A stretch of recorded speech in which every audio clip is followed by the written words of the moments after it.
Action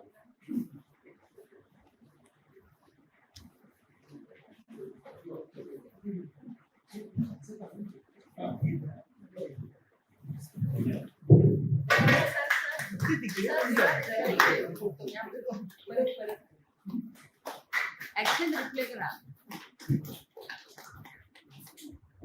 पुस्तिका sir पुस्तिका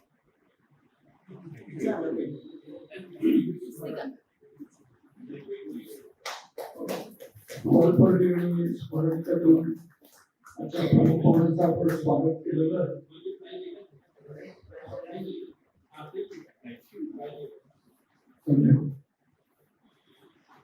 आता मी माईक फडणवीस सरांकडे देतो.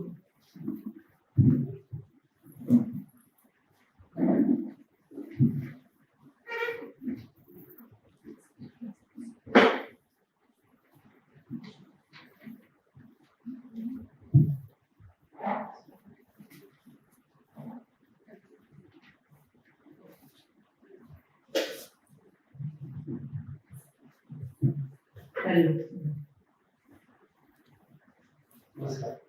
नमस्कार. रामकृष्ण. रामकृष्ण. 22 ऑगस्ट पण मला आठवण होते आहे 2025 सालच्या 22 मार्च. कारण आज आपण या दीपकजींच्या पुस्तकाच्या संदर्भात म्हणजे त्यांनी जो मोठा प्रकल्प हाती घेतलाय त्याच्या संदर्भात जे पहिलं पुस्तक प्रकाशित झालं ते 22 मार्च 2025 रोजी आणि ते सुद्धा नव्याने तयार झालेल्या पु ल देशपांडे सभागृहात. म्हणून 22 तारीख काहीतरी विशेष दिसतो. तेव्हा जन्मशताब्दी विषय आणि नंतर पाठोपाठ आता ग्रंथालयाची पण शताब्दी झाली त्यामुळे ही स्मरणिका. तर तेव्हा ते पहिला व्हॉल्यूम प्रकाशित झालं डिवाइन वर्सेस अभंग गाथा हे पुस्तक आपल्या ग्रंथालयात तेव्हापासून आहे. आणि आता तुकारामांची गाथा ही 4500 एवढ्या अभंगांची आहे आणि पहिल्या खंडात 300 अभंग असे 300 अभंगांचे अर्थातच 15 खंड प्रकाशित करणं एवढा हा मोठा प्रकल्प आहे आणि तो त्यांनी हाती घेतलेला आहे. आणि आता तेव्हा एक व्हॉल्यूम प्रकाशित झाला आणि पाठोपाठ आता आणखी 4 व्हॉल्यूम प्रकाशित होत आहेत. 3 झाले आणि एकूण 5 व्हॉल्यूम प्रकाशित झालेले आहेत आणि अर्थातच पुढचे 10 पण नक्कीच होतील.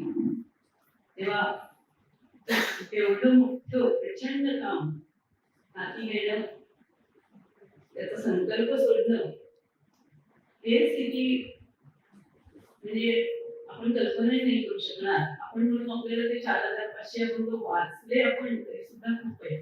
त्यांनी तर वाचून त्यांच्यावर चिंतन करून त्यांचं भाषांतर करायचं इंग्रजीमध्ये आणि तो वारसा सगळ्या पुढच्या पिढ्यांपर्यंत पोहोचवायचा असा महान संकल्प म्हणता येईल सोडलेला आहे. आणि संकल्प आणि सिद्धी त्याच्यातला अंतर झपाट्याने कधी कमी होतं तर दृढनिश्चय आणि चिकाटी ते त्यांच्याकडे निश्चितच आहे. म्हणूनच नक्कीच 15 खंड सुद्धा लवकरच प्रकाशित होतील. कारण त्यातलं बरंचसं काम त्यांनी ऑलरेडी केलेलं आहे. म्हणजे भाषांतराचं काम त्यांचं झालेलं आहे बऱ्यापैकी संपत आलेलं आहे. फक्त पुस्तक रूपाने प्रकाशित करण्याची जी पुढची प्रोसेस असते त्याच्यात आता वेळ लागेल. तेव्हा असे हे लेखक आज आपल्या भेटीला आलेले आहेत. आणि विशेष मगाशी म्हटलं ना 22 मार्च तर तेव्हा असं म्हणजे तेव्हाचा व्हिडिओ पण माझ्या लक्षात आहे. आमच्या आहे पण LSS स्पर्धेवर की तेव्हा नुकतीच तुकाराम बीज झालेली होती आणि एकनाथ श्रेष्ठ आणि त्याच्यानंतर लगेचच तो कार्यक्रम झाला होता. आणि आता सुद्धा आपल्याला माहिती आहे आषाढीची वारी नुकतीच संपली. आता त्या वारीनंतर 25 ऑगस्टला आषाढी एकादशी होती 25 जुलैला 25 जुलैला. त्याच्यानंतर गुरुपौर्णिमा आणि तेव्हा त्याच्यानंतर परत वारी असते ही परतवारी सुद्धा 10 दिवसांची आता संपलेली आहे नुकतीच. आणि त्या पार्श्वभूमीवर आपला हा कार्यक्रम होतोय. श्रावण महिन्यासारख्या भक्तिमय श्रावणाच्या भक्तिमय वातावरण हे पण एक छान योग जुळून आलेले आहे. आता या निमित्ताने हे जे मोठं काम आहे, प्रचंड काम आहे वगैरे आपण म्हटलं, त्या संदर्भात सुरुवात कशी झाली वगैरे या सगळ्या गोष्टी आपण त्यांच्याकडूनच जाणून घेणार आहोत. पहिली गोष्ट म्हणजे जसं आता आपण ऐकलं की त्यांची केमिकल इंजिनिअरिंगची सगळी पार्श्वभूमी आहे, तर त्यांचं हे अकॅडमिक जे सगळं शिक्षण कार्य किंवा जन्मापासूनच खानदेशातला जन्म आहे त्यांचा आणि तोही मुक्ताई नगरचं, तर इथपासून त्यांचा हा शैक्षणिक प्रवास पुढे व्यावसायिक कारकीर्द हे सगळं आधी कसं झालं ते त्यांनी सांगावं असं मी विचारतो. धन्यवाद. तुम्ही खूप छान सगळं माहिती दिली प्रकल्पाची आणि त्यामुळे सगळ्यांना आता कल्पना आलेली आहे की जगाला आता तुकाराम महाराजांची अभंगगाथा इंग्रजीतून उपलब्ध झालेली आहे. तर ही घटना जी आहे ती घटना म्हणजे फार महत्वाची आहे. त्याच्यात कोण करतोय हे याला अजिबात महत्व नाहीये. तुकाराम महाराज जगाला मिळत आहेत त्याचं महत्व आहे. त्या महत्वामुळेच सगळीकडे लोकांना ते आवडतंय. तुकाराम महाराजांचे डायरेक्ट क्वेश्चन आणि महाराज त्यांनाही आवडतंय. पंढरपूरचे औसेकर महाराज अध्यक्ष, अध्यक्ष आणि त्याच्यामुळेच मला एक आपण आमंत्रण दिलं आणि हे सगळं म्हणजे तुकाराम महाराजांचा गौरव आहे.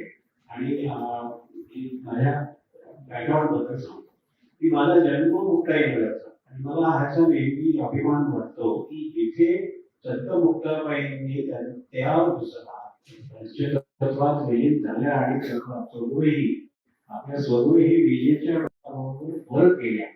त्या पवित्र मातीतूनच मला देह निर्माण झाला. कारण आपला देह शेवटी मातीतूनच येतो. ते मला एक मोठं भाग्य वाटलं. आणि मी लहानपणी मुक्ताबाईच्या मंदिरात जायचो. आमच्या आजोबांच्या जमिनीत बसून जायचो. त्या जमिनीला छान अशी कापड वगैरे लावून असायचं. उषा टेकायला वगैरे आणि त्या तिथे जायचं तर मंदिर इतकं शांत सुंदर आणि प्रसन्न होतं की ते जगात कुठल्याच मंदिरात इतकी शांतता आणि प्रसन्नता मी अनुभवली. तर तिथे लहानचा मोठा झाला. आमच्याकडे नेहमी गजानन महाराजांची पोथी वाचली जायची. कधी कधी ज्ञानेश्वरी, कधी कधी गीता वाचली जायची. ती पारायण आमच्या समोर व्हायची. मग आम्ही लहान मुली खेळत असताना आम्हाला म्हणायचे काही सगळे थळ एक जरा 4 शब्द कानावर पडतील. मग कानावर पडतील 4 शब्द म्हणून आम्ही तिकडे मांडी घालून बसायचं. त्याच्यात आम्हाला हरकत ऐकायचा आत्मा अमर आहे, आत्मा अमर आहे, मृत्यू फक्त देहाला होतो, देह होतो, आत्मा मिळत नाही. असे सगळे संस्कार लहान मिळाले. शाळेत गेलो, संजीवन विद्यालय पाचगणी, तिथे आम्हाला मराठीचे धडे पूर्वी खूप छान होते. आपल्या वेळेला ती तुकाराम महाराजांचे अभंग, ज्ञानेश्वर माऊलींच्या अभंग, ओव्या, पसायदान, संतांचे चरित्र, एकनाथ महाराजांच्या आयुष्यातल्या काही घटना, तर हे असं ते सगळं ही संत वाङ्मय आम्हाला शाळेत अभ्यास करायला मिळाला. 6वी 7वी 8वी 9वी 10वी 11वी पसायदान तर आमच्या धड्यात होता. तर मला अभंगांची गोडी तेव्हापासून लागली. मग मी IIT ला गेलो. माझं बोर्डिंग स्कूलमध्ये शिक्षण झालं 5वीला. मग IIT दिल्लीला जाऊन केमिकल इंजिनिअरिंग करून पास होतोय. तर नासार मध्ये नोकरी लागली आणि मला शिफ्ट ड्युटी असायची. तर मी बाकीच्या शिफ्टला जायच्या आधी आमच्या घरी त्यावेळेला लता मंगेशकरांची अभंग तुकड्याची ही युक्ती आली. ती नुकतीच रिलीज झाली होती 1974 श्रीनिवास काळे. ती सुंदर ती आणि याच्यावर खूप चर्चा झाली आपल्या वृत्तपत्रांमध्ये वगैरे. तर ती सारखी ऐकायचो आणि त्याच्यावरचं तुम्ही जर बघाल त्याचं कव्हर, तो विठोबाचं एक अतिशय सुंदर रत्नजडित फार मोठ्यात घातलेले असे अतिशय सुंदर विठोबाचं चित्र आहे. हे चित्राकडे मी अनेक तास बघत बसायचो किंवा खरंच केवढा श्रीमंत आहे हा विठोबा. आणि त्यामुळे मी त्या प्रेमात पडलो अभंगांच्या. आणि मी त्यानंतर बरेच अभंगच ऐकतो. माझी गाडी चालवताना सतत अभंग ऐकतो, दुसरी गाणी ऐकत. म्हणजे माझी गाडी पेट्रोलपेक्षा अभंगांवर सारख्या असंही म्हणतात. तर ती आवड जी माझी होती. तर मी रिटायर झालो. त्याच्या आधी मी फॉरेनला एका रिफायनरीत होतो 7 वर्ष. पेट्रोलियम, पेट्रोकेमिकल आणि केमिकल इंडस्ट्री अशा ठिकाणी माझे जॉब आहे. मेनली टेक्निकल फील्डमध्ये कामं केली. त्यानंतर भारतात परत आलो. मध्ये मी जरा ॲडव्हर्टायझिंग म्हणून माझा स्वतःच ॲडव्हर्टायझिंगचा पण एक बिझनेस केला. मला त्याची आवड होती म्हणून माझ्या मेहण्याबरोबर. त्याशिवाय नंतर मी MIT कॉलेजमध्ये प्रोफेसर म्हणून शिकवायला गेलो. तर 4 वर्ष मी MIT कॉलेजमध्ये शिकवलं. तेव्हा मी गाथा माझ्याबरोबर ज्योती घेऊन जायचो आणि तिथे मला वाचायला वेळ मिळायचा. पूर्वी कॉलेजमध्ये माझी 2 तासाची लेक्चर्स असायची, 2 तास तयारी करायला लागायची, पण बाकीची 2-3 तास फ्री असायची. तिथे गाथा वाचायचो. नंतर मग टेकडीवरती जायचो. मोठ्या बाजूला टेकडीवर बसून तिथे गाथा वाचायचो. सूर्यास्त होईपर्यंत 1 तास मला तिथे वाचायला मिळायचं. असं करत करत 3 खंडाची प्र. जोशी यांची 3 खंड आहेत, 2300 पान, ती गाथा वाचायला मला 2 वर्ष लागली. आणि ती 2 वर्ष ती गाथा वाचून झाल्यावर असं वाटलं की आता परत पहिल्यापासून सुरुवात करा. कारण गाथेची ही खासियत आहे की जर तुम्ही पूर्ण गाथा वाचली तर तुम्हाला असं वाटेल की आता परत पहिल्यापासून सुरुवात करा. त्या आनंदातून बाहेर निघूच नाही असं वाटतं. आणि मग मला वाटायला लागलं की जगाला आपल्याला काही ना काही आवडलं इथून द्यायला पाहिजे. पण मॅडमने जो प्रश्न विचारला त्याचं उत्तर आहे की ही माझी शैक्षणिक बॅकग्राऊंड. त्यानंतर मी राज इंडस्ट्रीजमध्ये HR मध्ये होतो, ट्रेनिंग आणि डेव्हलपमेंट फील्डमध्ये तिथे नोकरी केली. रिटायर झाल्यावर सेवावर्धिनी म्हणून नारायण पेठेमध्ये हे आहे स्वयंसेवी संस्था आहे NGO. त्या NGOची कामं केली. शेतकऱ्यांना कर्ज मिळावी नारळाची त्याच्यासाठी प्रकल्प लेखन वगैरे ती कामं केली. आम्ही गावोगावी जायचो, त्याच्यात TRA करायचं, पार्टिसिपेटरी रुरल अप्रेझल, म्हणजे सर्वेक्षण, गावच्या गरजा काय आहेत ते शोधून काढायचं कार्यक्रम, त्याच्यात त्याचे रिपोर्ट्स लिहायचो. अशी बरीच कामं केली. तर अशा रीतीने माझं शिक्षण आणि हे इंजिनिअरिंग मध्ये झालं. तरी पण मला मूळ साठा महाराष्ट्राच्या मातीतला तो देखील मुक्ताईनगरच्या मातीतला असल्यामुळे संत, आणि मला ते मनापासून पडलं की संत आणि आयुष्य हे नेहमी निगडीत असावं. म्हणजे खरोखरच विज्ञान, तंत्रज्ञान आणि अध्यात्म यांचा एक सुरेख संगम यांच्या व्यक्तिमत्वात झालेला आहे.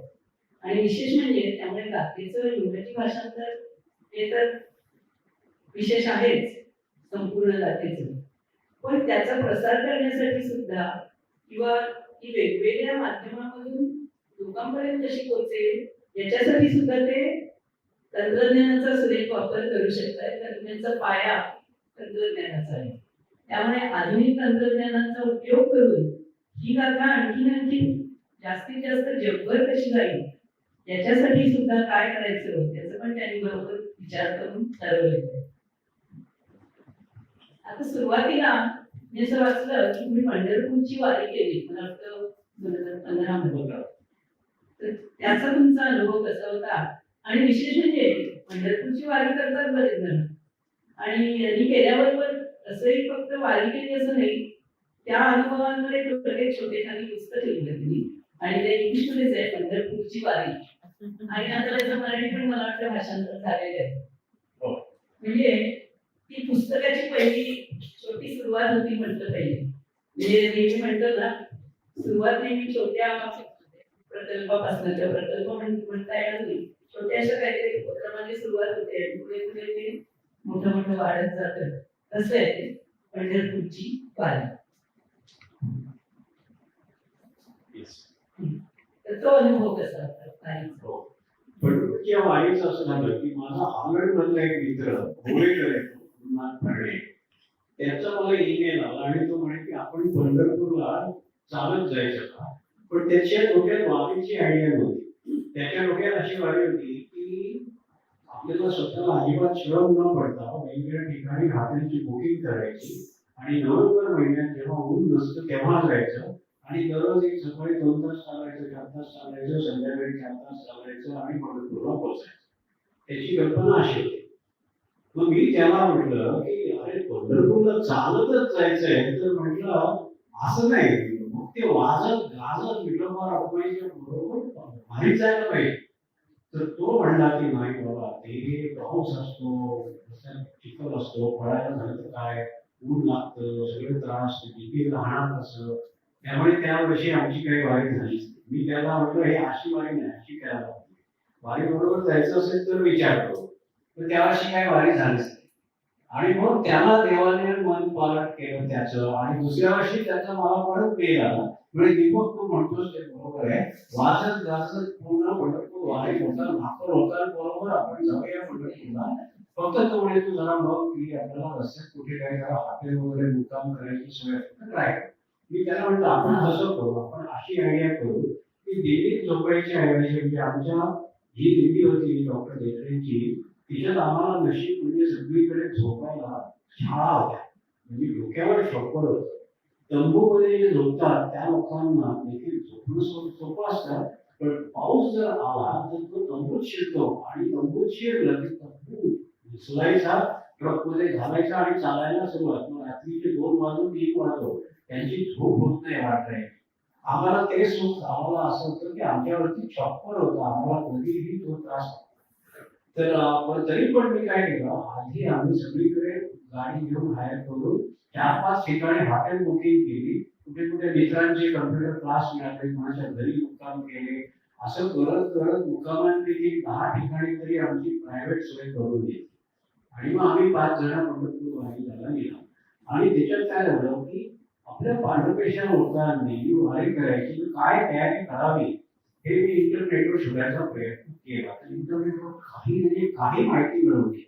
तर मी वैतागलो, म्हटलं काय एवढं सगळं जगातलं ज्ञान इंटरनेटवर आहे, वारीचं काहीच माहिती नाहीये. मग मी ठरवलं की आपली वारी झाली की आपण ब्लॉग तरी लिहायचा, ते ठरवून टाकलं. आणि आता माझे वारकरी मित्र आहेत नारायण माधव, त्यांनी मला सगळा गायडन्स दिला, वर्ल्डकपी कशी तयार करायची, त्याच्यात काय काय सामान घ्यायचं. देखरेच्या घरी त्या माहीत देखरे म्हणून आमच्या देखरेच्या बहीण त्या वारीच्या, त्यांनी सगळं मार्गदर्शन केलं, लिस्ट दिली काय काय वस्तू बरोबर घ्यायच्या, पॅकिंग केलं, आणि आम्ही वारीला जायला दिला. आणि मग वारीचे मी जवळजवळ 100 फोटोचा एक पॉवर पॉईंट प्रेझेंटेशन केलं. त्यानंतर पुण्यामध्ये अनेक क्लब्समध्ये, अनेक सोसायट्यांमध्ये मी ते प्रेझेंटेशन दाखवलंय. त्या 100 स्लाईडचा पॉवर पॉईंट बघितल्यावर मला वाटतं की तुमच्याबरोबर आमची वारी घडली असं आम्हाला वाटायला लागलं. तर हा वारीचा अनुभव खूप छान होता, आणि आम्हाला त्या काही काही असे दिव्य अनुभव पण आले की त्याचा जवळजवळ चमत्कारच म्हणता येईल. ते पंढरपूर वारी खूपच छान आली. ते तुमच्या या पुस्तकाचं आणि मग काय झालं की त्यानंतर मग मी ब्लॉग लिहायच्यासाठी म्हणून मी बरेच मोठमोठे टेक्स्ट लिहून माझ्या व्हॉट्सअप ग्रुपवर शेअर केले होते. 8 मोठमोठ्या पोस्ट होत्या. तर त्याच्यावर ब्लॉग करायचा. तर मी त्यावेळेला अमेरिकेत मुलीकडे होतो, एका मित्राशी फोनवर बोललो आमच्या IITच्या. तर त्यांनी मला एक सॉलिड आयडिया सांगितली. म्हणजे अरे दीपक, तुला जर पुस्तक करायचं असेल तर एकही पैसा खर्च न करता 0 खर्चात किंडलवर पुस्तक करू शकतो, त्यांना किंमत लावू शकतो, ते जगातले सगळे लोक विकत घेतील, यू विल गेट मनी. तर मला त्यानं नुसतं ते सांगितलं, नुसतं किंडलवर लॉग इन करायचं, पासवर्ड घ्यायचं, आणि मी पुस्तक करायला सुरुवात केली. मग मी म्हटलं आपण पुस्तकच करू. मग पुस्तक करू म्हटलं रिसर्च करणं, वारीचा इतिहास शोधून काढला, ज्ञानेश्वर महाराज संस्थानाशी संपर्क साधला, तिथे काही फोटो घेतले, त्यांची परवानगी घेऊन, त्यानंतर वारीचा डिसिप्लिन कसा असतो त्याच्याबद्दल लिहिलं. आणि मग सगळं असं चॅप्टर वाईज पुस्तक लिहून काढलं, ते किंडलवरती प्रकाशित केलं, आणि ते जगातल्या 16 देशांमध्ये ते पुस्तक अवेलेबल आहे. जिथे जिथे ॲमेझॉन आहे तिथे तिथे ते पुस्तक चालतं. आणि हे पुस्तक वाचून अनेक जणांनी वारी केली. सिंगापूरचे लोक, US मधले लोक, इकोटेकवाल्या, सॅन फ्रान्सिस्कोच्या मुली, बायका, साऊथ इंडियन्स, नॉर्थ इंडियन्स, आणि खूप त्याचं रिस्पॉन्स. आणि मी मुद्दाम काय केलं की पुस्तकात शेवटची काही 10 पानं FAQ दिले, फ्रिक्वेंटली आस्क्ड क्वेश्चन्स. तुम्हाला जर वारी करायची इच्छा असेल तर तयारी कशी करायची. तर ती वारीची तयारी त्याच्यात टोटल 35 प्रश्नोत्तरांमध्ये वारीची तयारी दिलेली. तर ती आहे, ती वाचून बरेच लोक मोटिवेट होतात आणि वारी करतात, अशी त्याची माहिती. छान छान. आणि मग ते छोटं पुस्तक झालं, आणि मग तुकारामांच्या अभंगाकडे वळावं.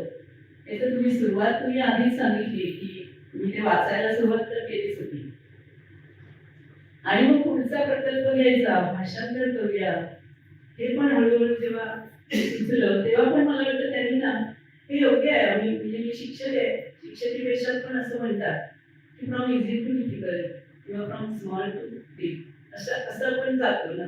तसं त्यांनी आधी काही निवडक अभंग घेतले की जे सुपरिचित होते. जसं त्यांनी सांगितलं लता मंगेशकरांच्या आवाजात किंवा अनेक भीमसेन जोशींच्या आवाजात असे खूप आहेत अभंग. तसे त्यांनी काही सुपरिचित जे रेकॉर्डेड आहे असे निवडले, त्यांचं आधी भाषांतर करून मला वाटतं प्रसिद्ध केलं आणि मग पुढच्या मोठ्या कीर्तनाला हात हा तो पहिल्या अभंगाची निवड कशी केली.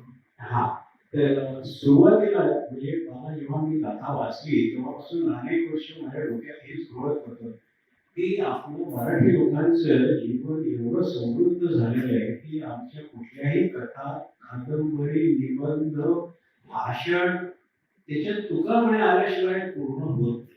कुठलाही साहित्यिक, कुठलीही गोष्ट भाषण करणार आहे, तुका म्हणे आलंच नाही. आमच्या रक्तात इतके तुकाराम महाराज भिनले, ज्ञानोबा माऊली भिनले, तर जगाला ही शिकवण मिळत नाहीये आणि त्यामुळे ही माझ्या फक्त डोक्यात येते की निदान काही अभंग तरी आपण इंग्रजीत भाषांतर करावे. तर जगाला एवढं माहिती की तुकाराम महाराज फार ग्रेट होते. का होते?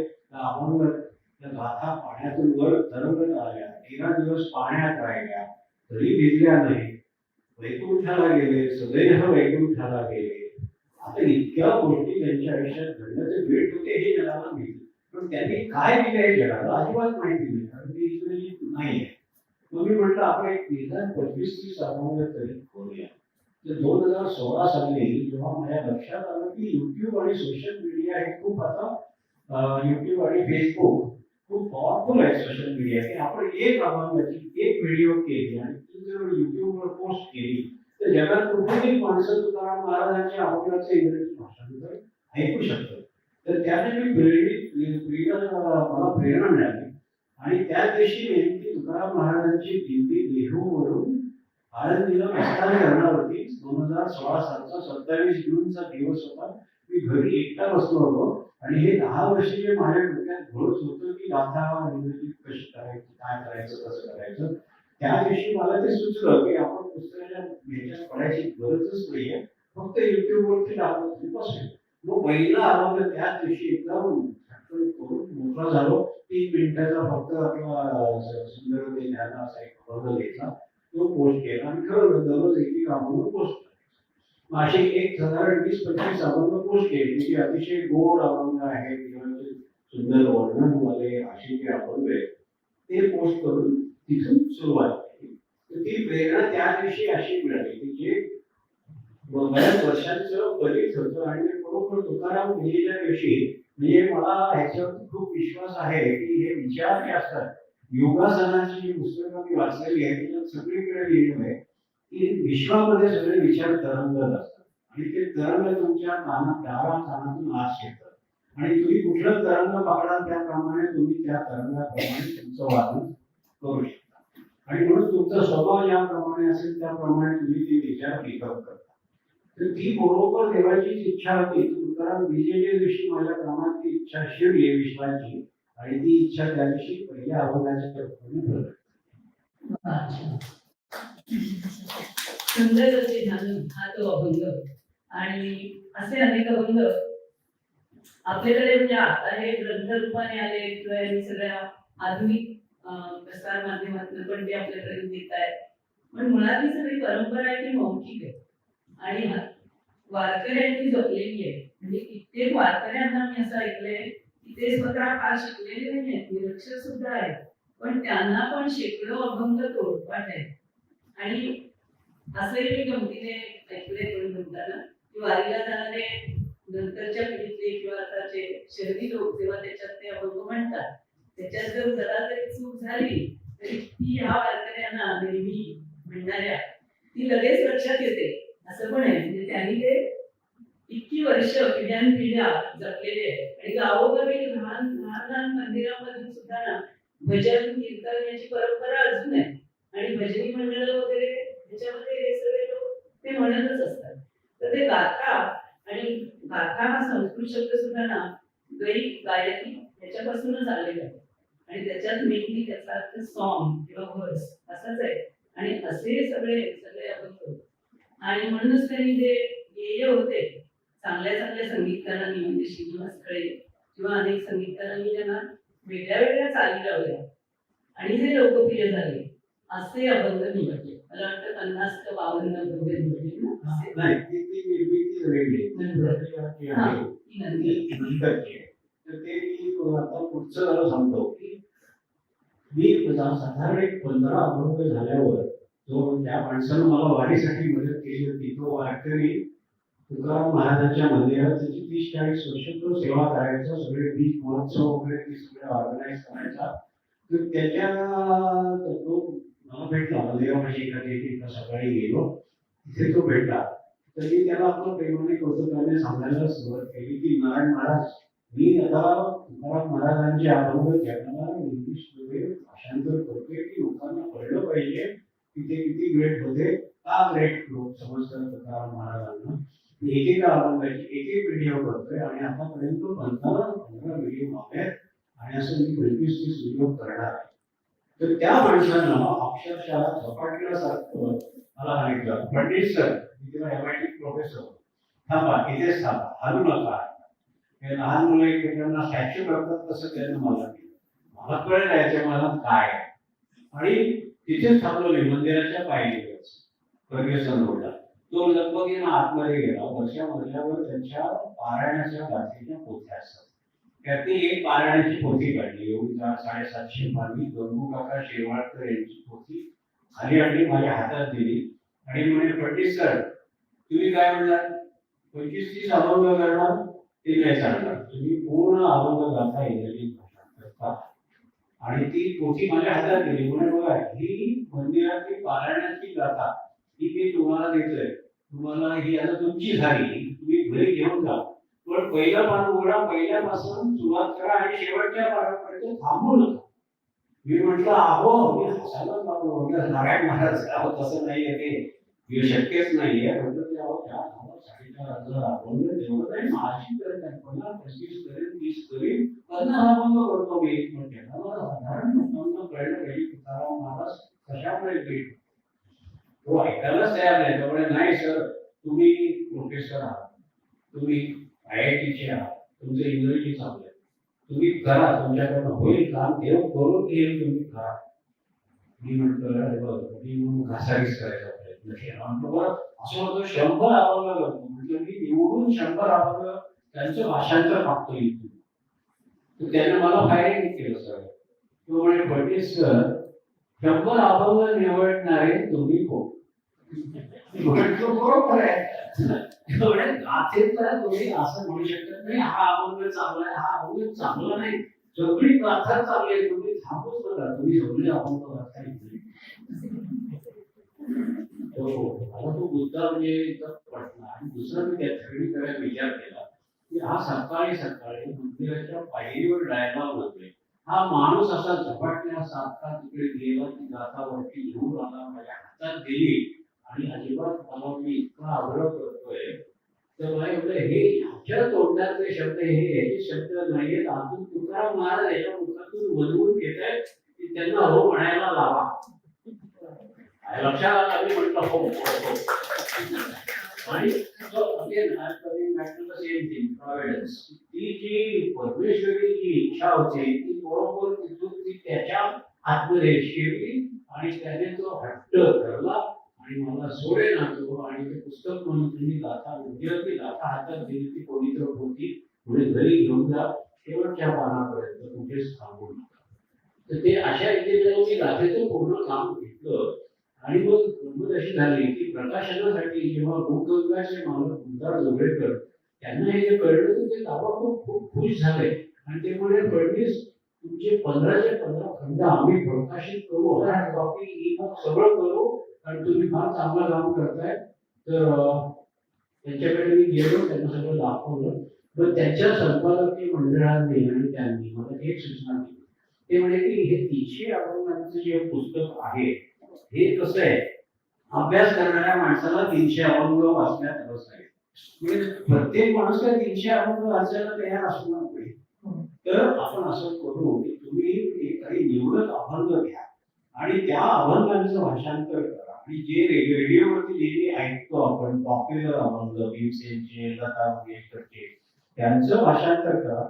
आपण ते पुस्तक काढू आणि त्या पुस्तकाला प्रत्येक अभंगाला आपण QR कोड देऊ आणि ते QR कोड स्कॅन केलं की मोबाईलवर तुम्हाला ते गाणं पण ऐकता येईल. तर ही आयडिया खूप छान होती, मला ती आवडली.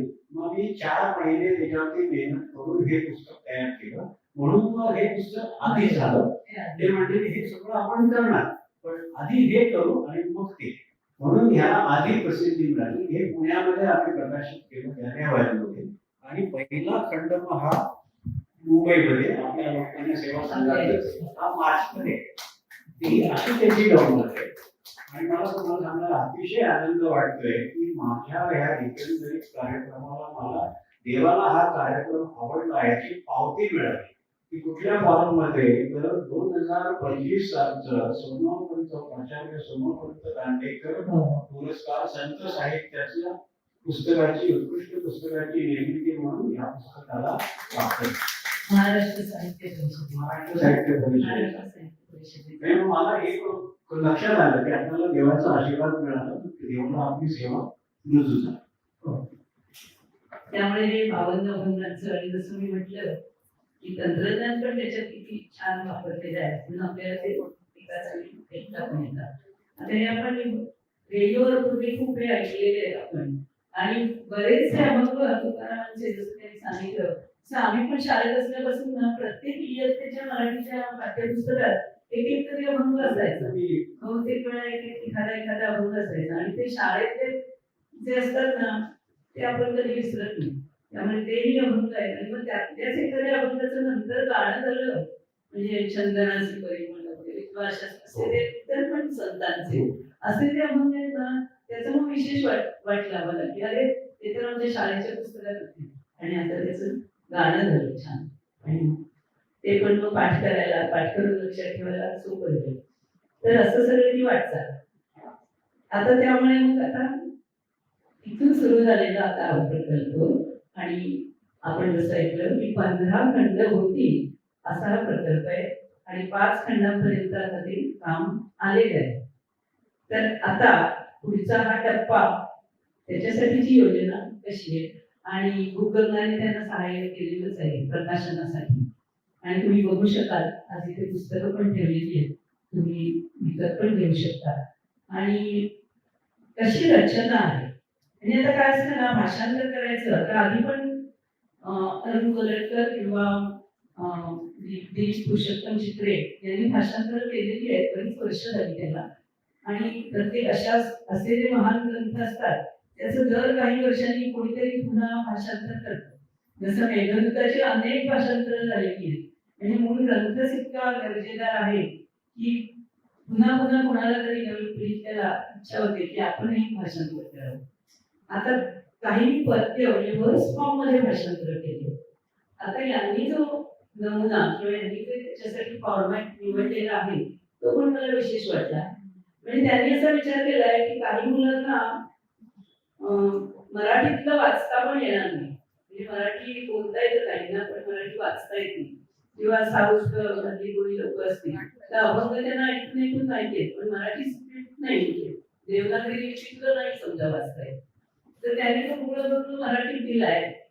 त्याच्याखाली रोमन मध्ये पण त्याचे उच्चार दिले म्हणजे त्या शब्दांचे सुंदर ते म्हणजे जसं पूर्वी आपण मोबाईलवर सुद्धा जेव्हा मराठीत फार करता येत नव्हतं तेव्हा इंग्लिशमध्ये मराठीत वाक्य टाईप करायचं ना तसं रोमन मध्ये.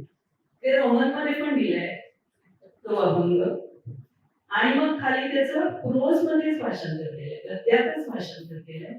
आणि समजा 4 कडी असतील तर त्याप्रमाणे आकडे देऊन वगैरे आणि जरूर तिथे थोडंसं एक्सप्लेनेशन दिलंय म्हणजे एकेका अभंगावर बरंच काय 4-5 पानं लिहिली आहेत असं फार केलं नाही. त्यामुळे पटकन एखाद्याने कुठलंही पान उघडलं आणि तो अभंग समजून घ्यायचा तर त्याला ते सोपं आहे असं मला तरी वाटलं. आणखी काही वेगळा दृष्टिकोन होता का तुमचा? नाही, हा दृष्टिकोन घेतला कारण मला काय लक्षात आलं की जी आतापर्यंत झालेली भाषांतरं आहेत त्या सगळ्या लोकांनी खूप प्रतिभावंत लोक होते. पुरुषोत्तम चित्रे अतिशय प्रतिभावंत कवी, पण त्यांनी शेष पुस्तक लिहिलं पण अभंग छापले नाही, देवनागरीत नाही छापले, इंग्रजीत नाही छापले. पण त्याच्यात परत त्यांनी काय केलं की कवीला जे स्वातंत्र्य असतं ते स्वातंत्र्य वापरून काय काय अभंगांचे शब्द म्हणजे कल्पना बदलल्या, शब्द बदलले, मूळ कल्पना बदलली. त्यामुळे ते गाथेचं भाषांतर नाहीये, गाथेवरून स्फुरलेल्या कविता. ते स्वतःच म्हणतात की कवीचं स्वातंत्र्य वापरले. आणि मराठी आणि फ्रेझर म्हणून एका जोडीला ब्रिटिश सरकारनं 23,000 रुपये ग्रँट दिली होती गाथेचे इंग्रजी भाषांतर करण्यासाठी. 100 वर्षापूर्वी 1910-1912 सारखी गोष्ट असेल. तर त्यांनी काय केलं की 3,721 अभंगांचं भाषांतर केलं, 3 खंडात प्रकाशित केलं. सगळे केले नाही, 4,500. त्यांनी लिहिले की रिप्युटेशन असल्यामुळे आम्ही ते केले नाही. पण त्यांनी पण अभंग छापले नाही, देवनागरी पण नाही, रोमन लिपीत पण नाही. 3 खंड नुसते तुकाराम गाथेचे भाषांतर म्हणून पुस्तकं प्रकाशित केली. तर ती इतकी पानं होती की त्याची किंमत आवाज हवा होती. ती पुस्तकं कुठल्याही कॉलेजमध्ये गेली नाही, फिलॉसॉफीच्या स्टुडंट्स पर्यंत गेली नाही, लायब्ररीमध्ये गेली नाही, लोकांच्या वाचनात गेली नाही. ती जर 100 वर्षापूर्वी गेली असती तर लोकांनी फिलॉसॉफीमध्ये तुकाराम महाराज किती ग्रेट होते हे जगाला इंग्लिशमध्ये आतापर्यंत नक्कीच कळलं असतं. तर आता म्हणून की मुद्दाम हा फॉर्मॅट घेतला, तो देवनागरीत छापायचा, परत इंग्लिश लिपीत छापायचा, त्यानंतर त्याचे ट्रान्सलेशन छापायचं. की जर्मन माणूस असो, जॅपनीज असो, कुठलाही असो, त्याला तो अभंग वाचता आला पाहिजे, कारण गाता पण आला पाहिजे. कोणाची इच्छा असेल गायची अभंग तर त्याला गाण्यासाठी वर्णी वाचता आलं. किंवा नुसतं गाणं एकच आणावं, समजा मी जपानी माणूस आहे तर मला त्याचं वर्णी पुस्तकात ठेवता आलं. तर त्यासाठी मी केलं. आणि आता म्हणून आम्ही कॉलेजेसना या पुस्तकांना भेटी देतोय. पहिला खंड मी कॉलेजला भेट देतोय की तुमच्या लायब्ररीत ठेवा. आर्ट्सची जी विद्यार्थी आहेत, philosophy, psychology, set literature, oriental philosophy, ethics या विषयावरती जी मुलं MA करतात, PhD करतात, त्यांना डेझर्टेशनसाठी, त्यांना PhD साठी आता ही रेफरन्स बुक म्हणून तुमच्या लायब्ररीत असायला पाहिजे.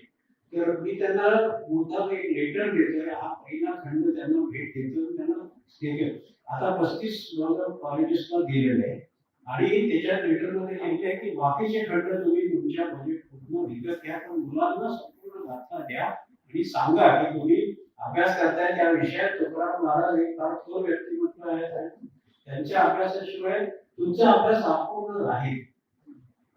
बरोबर छान आहे. म्हणजे तुम्ही प्रसारासाठी सुद्धा प्रत्यक्ष कॉलेजेसना भेट देऊन त्या ग्रंथालयांपर्यंत हे पोहोचवणं हे पण एक अभिनव त्यांनी हा मार्ग घेतलेला आहे. म्हणजे नुसतं प्रसिद्धी केली आहे किंवा कुठे जाहिराती दिली आहे असं नाही, तर स्वतः घेऊन जाणं म्हणजे किती कष्ट आहेत त्यांचे, ते खरोखरच कौतुक असतं. आता ही तुकाराम गाथा तर आपण म्हणतोच की ज्ञानाचं भांडारच आहे. किती विषय आहेत त्याच्यात, म्हणजे त्यांचं वैयक्तिक आयुष्य हे सुद्धा त्याच्यातून थोडंफार त्यातले संघर्ष हे पण दिसलेले आहेतच. आणि शिवाय त्या काळातील सगळी एकंदर समाज व्यवस्था, अंधश्रद्धा असतील किंवा काही चालनीती असतील, यांच्यावर पण त्यांनी खूप त्याच्यावर प्रहार सुद्धा केले आणि त्यांच्याबद्दल पण लिहिलंय. चांगल्या गोष्टी मांडल्या, तशाच त्याच्यातल्या काही दुष्प्रवृत्ती या पण मांडल्या. आणि समाजातली माणसं कशा प्रकारची वेगवेगळी असतात हे तर सगळं आलंय. तर असे तुम्हाला विशेष भावले असे विषय आणि त्या विषयावरचा एखादा अभंग असं तुम्ही उदाहरणाने सांगू शकता. कारण काय त्यांना कित्येक शेकडो अभंग स्वतःला उपद्गत आहे मला माहिती. गाथेची खूप सुंदर एक गोष्ट अशी आहे की देवाची अतिशय सुंदर वर्णन बऱ्याच अभंगांमध्ये. आणि एक अभंग असा आहे की फक्त देवाची 45 ते 50 नावं एकमेकांना जोडून तो अभंग तयार झाला. की तुकाराम महाराजांचं आणि सगळ्याच संतांचं म्हणणं आहे नामस्मरण. दुसरं तुम्हाला काहीही करायची गरज नाही, फक्त नामस्मरण करा. सगळ्या चिंता देवाला देऊन टाका, सगळ्या चिंता करायची तुमच्या आणि तुम्हाला प्रसन्न होऊन तुमच्या घरी येऊन तुम्हाला प्रसन्न होईल. तुम्ही फक्त नामस्मरण करा. आणि लोकांना कळत नाही नामस्मरण करायचं म्हणजे कसं करायचं. आता तुम्ही जर नुसतं जप करत बसलं तर कधी कधी लोकांना कंटाळा येऊ शकतो की यांना एक जप करत बसलाय तर त्याला कंटाळा बसतो. तर माझं तर मी लोकांना म्हणतो की तुम्ही अभंग का नाही गात? तर एक अभंग गायला तर 45 नावं देवाची घेऊन होतात. तुम्ही तो तुम्हाला जरा गावता तुम्ही रेडिओवर अनेक वेळा ऐकला असेल. श्री अनंता मधुसूदना पद्मनाभा नारायण पद्मनाभा नारायण जगव्यापका जनार्दना आनंदघना विनाशा पद्मनाभा नारायण पद्मनाभा नारायण सकळ देवादिदेवा सकळ देवादिदेवा कृपाळू वाजिकेशा महानंदा महानुभावा सदाशिवा सहस्ररूपा पद्मनाभा नारायण चक्रधरा विश्वंभरा गौराध्वजा करुणा कलोरा सहस्रपादा सहस्रकरा क्षीरसागरा शेषशयना पद्मनाभा नारायण कमलनयना कमलापती कामिनी मोहना मदनमूर्ती भवतारका धैर्या क्षिती वामनमूर्ती त्रिविक्रमा पद्मनाभा नारायण पद्मनाभा नारायण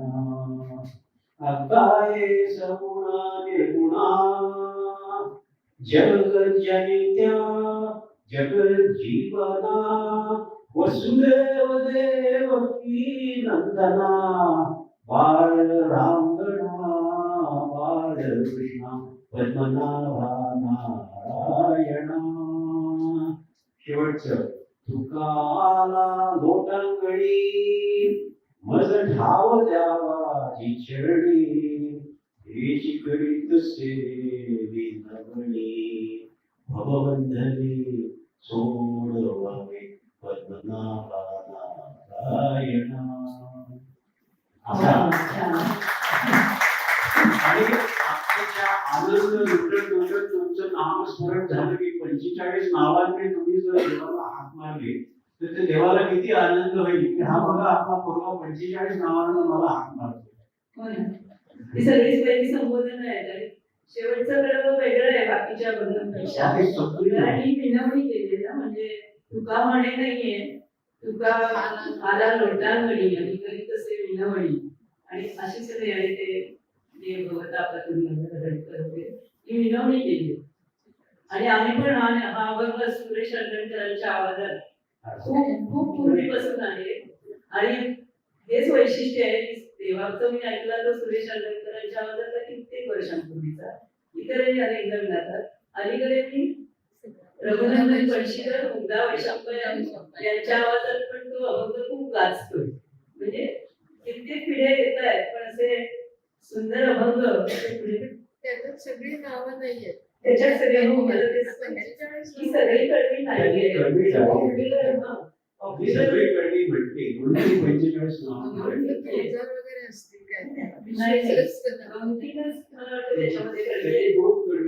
मी त्यामुळे साधारण 19 काहीतरी नाव आहे जी रेखावर तेवढीच घेतलेली आहे आणि मग नंतर लगेच ते शेवटचं कळवी घेतले. आणि असे अनेक अभंग आहेत की ज्याच्यात देवाचं रस प्रसार वर्णन आहे खूप सुंदर वर्णन आहे. एक अजून एक अभंग सांगतो त्यात नाही. तू माऊली हुनी मायाळ कल्पना बघा चंद्राहुनी शीतळ पाणियाहुनी पातळ कल्लोळ प्रेमास तुवा केले रे अमृता गोड तू त्याही परता गोड सकळ सत्ता नायक. आणि पाचा तत्वाचा जनिका असे म्हणतात. आणि काही न बोलो आता उद्गास चरणी ठेवितो आता तुका म्हणे पंढरी. असे एक उपमा अजून एक सुंदर अभंग आहे, तो पण तुम्ही ऐकलेला अनेक वेळेला. जीवाचे जीवन अमृताची तनु, जीवाचे जीवन अमृताची तनु, अमृताला जर तनु असेल तर खूप आवडतो. अमृताची तनु ब्रह्मांड भूषण नारायण, सुखाचा साम्राज्य. सुखाला जर कोणाची कंपनी वाटली, हवीशी वाटली तर तो नारायणाची कंपनी. सुखाचा साम्राज्य अंतकासी अंत, निजाचा निवांत नारायण. गोडातेही गोड, गोडाला जर गोड खायची इच्छा झाली तर तो नारायण. गोडातेही गोड, हर्षाचेही गोड, प्रीतीचाही लाड नारायण. प्रीतीचा लाड का कोण करतो नारायण. असे वर्णन असे वर्णन आहे. म्हणजे अगदी जे म्हणतात वर्णन करून ते चित्र आपल्या डोळ्यासमोर उभं राहील अशा प्रकारची वर्णन आहे आणि मनाचा ठाव घेणार. त्याचप्रमाणे म्हटलं तसं की वृक्षवरती आम्हा सोयरी म्हणजे हा तर खूप लोकप्रिय आहे आणि असे पर्यावरणाशी म्हणजे आजच्या काळाशी सुसंगत किंवा कुठल्याही काळाला असे विचार असणारे पर्यावरण विषय, भूतदया, परस्पर स्नेहभाव ही जी काही मूल्य आहेत ना, ही प्रत्येक काळासाठी आवश्यक आहे. तर त्यांच्याबद्दल पण सुंदर वर्णन करणारे अभंग बरेच आहेत. तर असं एखादं उदाहरण तुकाराम महाराजांची भूतदया आणि परस्परांवरती प्रेम, त्यांचं सगळ्या संतांचं म्हणणं हे असतं की परमात्मा त्याला इच्छा झाली की एक मी होतो, एक आहे पण मी अनेक बनतो, एको हम बहुश्याम, म्हणून तो या विश्वरूपानं प्रगट झाला. त्यामुळे प्रत्येकाच्या हृदयात तोच बसलाय. त्यामुळे तुम्ही जेवढं ईश्वरावर प्रेम करता तेवढंच तुम्ही तुमच्या सगळ्या मित्रांवर, मंडळींवर, नातेवाईकांवर सगळ्यांवर इतकं प्रेम करा. त्याच्यात भेदभाव करू नका की हा माझ्या घरचा, हा बाहेरचा, हा वाटका, हा जोडका, तसं काही करू नका. सगळ्यांना प्रेम द्या, सगळ्यांच्या बुद्धीत परमेश्वर बघा. आणि भूतदया, प्राणी मात्रांमध्ये पण परमेश्वर असल्यामुळे त्यांना पण पीडा करू नका प्राण्यांना. असे अनेक अभंग त्याच्यात आहेत.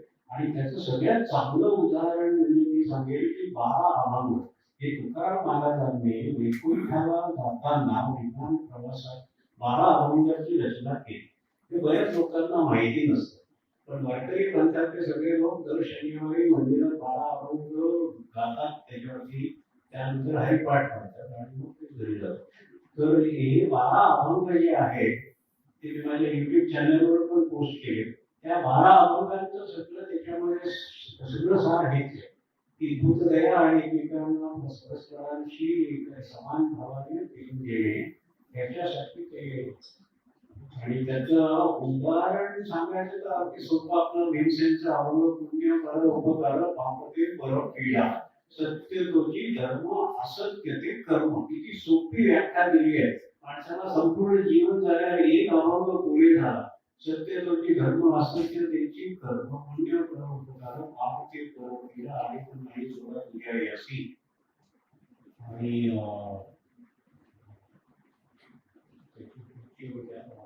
तुका म्हणे उघडे आहे हित घात, करामध्ये उचित करा तैस. हे तुमच्या मनाला जे पटत असेल ते तुम्ही करा, पण मी तुम्हाला हे उघड करून सांगितलं विश्वाचं रस ती हीच कशात आहे आणि घात कशात. तुम्ही ठरवा तुम्हाला हित करून घ्यायचे तर घात. पर्यावरणाच्या संदर्भात मी पण सगळ्यांची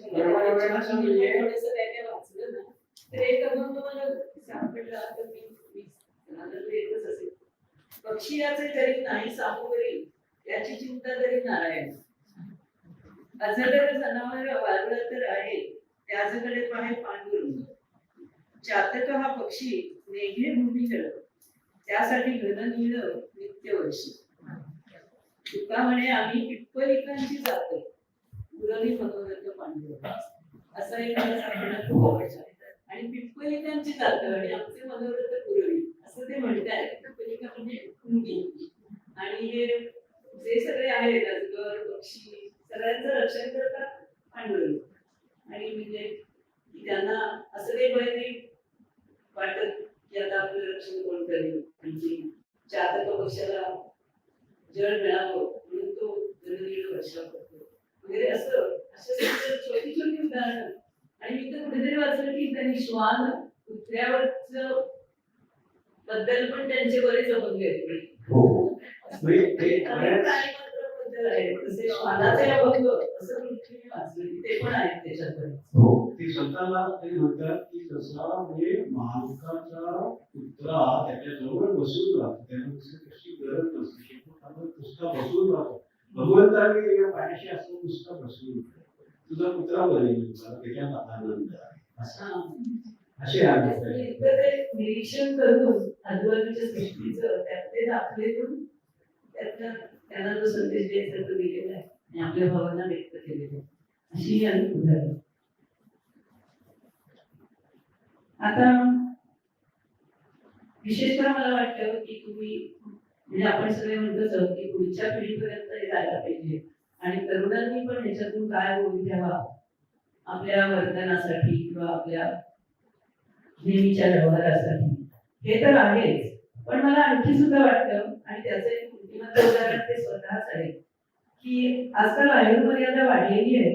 अगदी वयोवृद्ध किंवा ज्येष्ठ नागरिकांना सुद्धा नंतर आपल्याजवळ जो वेळ उपलब्ध आहे त्याच्यात नेमकं काय करावं किंवा त्याचा सदुपयोग कसा करावा किंवा आपली एकंदर जीवनदृष्टी आपलं पर्यंत कशी राहावी हे याचं मार्गदर्शन सुद्धा या तुकाराम गाथेतनं किंवा याचा अभ्यास केला तर आपल्याला नक्की मिळण्यासारखे आहे. आणि त्यामुळेच ते म्हणतात मला वाटतं की दररोज काही अभंग असं जर करत राहिला म्हणजे आजकाल जे समस्या आल्या आहेत ना की विस्मरण होतं किंवा असं हे सगळं जाण्यासाठी सुद्धा अभंगांचं पाठांतर किंवा अभंगांचं वाचन आणि ते उच्चारण हे मला वाटतं खूप उपयुक्त ठरेल.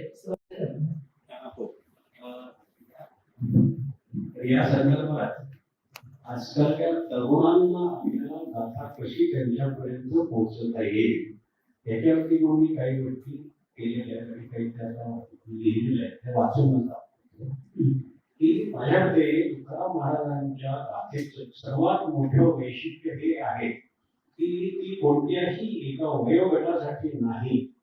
400 वर्षापूर्वी आज पण तरुणांना देखील लागू होतात आणि वृद्धांना देखील लागू होतात.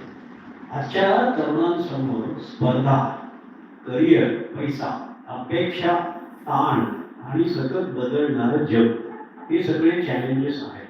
अशा वेळी तुकाराम महाराज सांगतात की यश मिळवताना मनशांती गमावू नका. संसार आणि अध्यात्म हे एकमेकांच्या विरोधात नाही. आपली कर्तव्य प्रामाणिकपणे करा. त्यांच्याशी इतके बांधले जाऊ नका की आपल्या मनाची शांतता हरवून जाईल.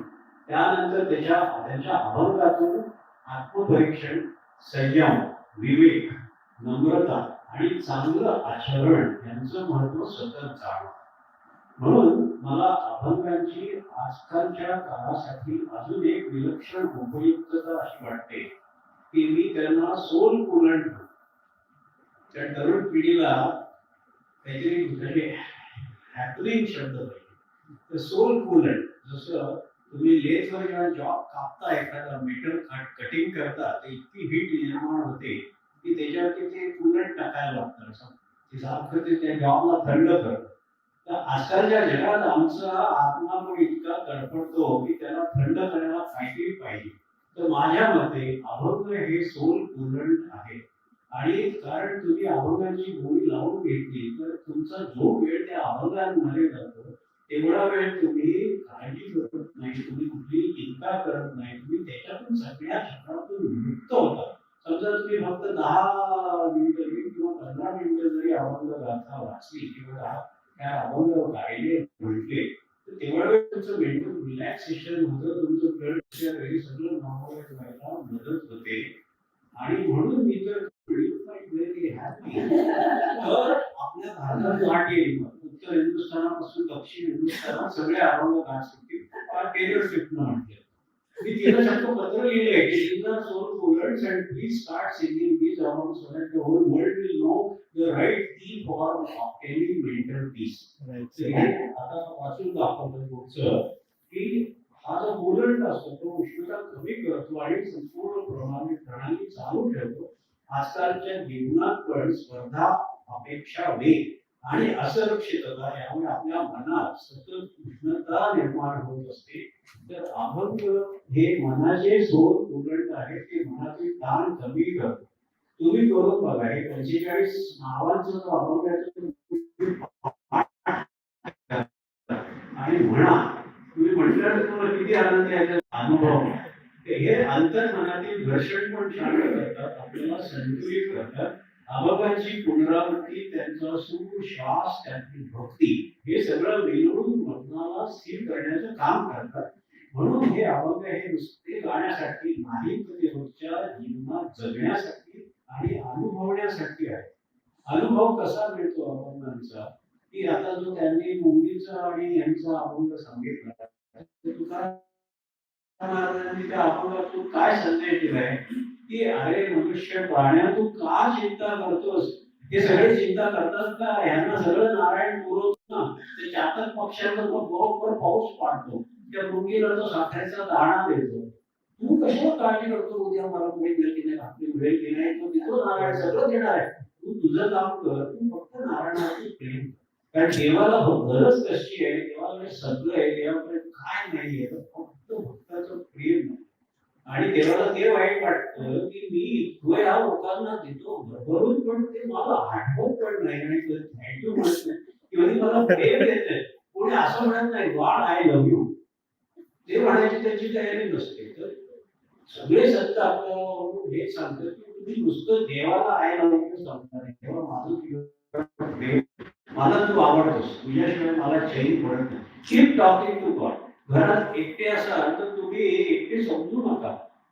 ज्यांना एकटेपणाचा कंटाळा येतो त्यांच्यासाठी हा संदेश आहे. आणि मला आश्चर्य वाटते की माणसाला एकटेपणाचा कंटाळा कसा येतो, कारण युअर नेव्हर अलोन. तुमच्या बरोबर परमेश्वर आहे, तुमच्या हृदयात बसलाय, तुमच्याशी बोलतोय, बघतोय, तुम्ही काय करताय ते बघतोय.